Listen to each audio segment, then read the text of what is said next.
মাধ্যমে দেখেছেন।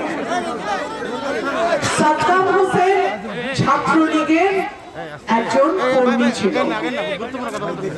তার স্ত্রী নবজাতক সন্তানকে হত্যা করে আত্মহত্যা করে। সাদ্দাম কারাগারে। তাকে একদিনের জন্য বের করে আনবে এমন কোন নেতা ছিল না।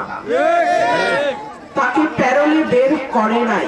তার স্ত্রী এবং সন্তানের মৃতদেহ কারাগারে গিয়ে সে 5 মিনিটের জন্য দেখতে পেরেছে।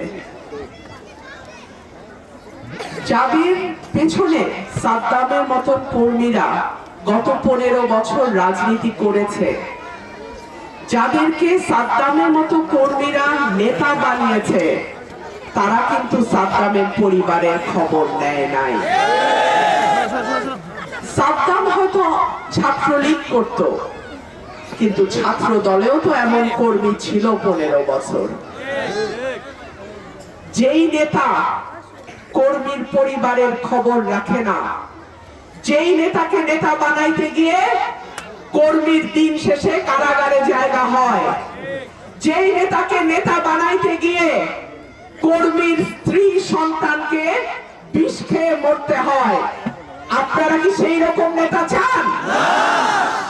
গত 15 বছর কুতুব, বড় বড় কুতুব বিএনপির মোবাইল টেলিফোন বন্ধ, নম্বর বিদেশি, কর্মীরা সেই নম্বর জানে না। ঠিক কি ঠিক না? কাকে পাইছিলেন তখন? আমাকে পাইছিলেন। নেতা বাছার সময়ও সাবধানে বাইছেন।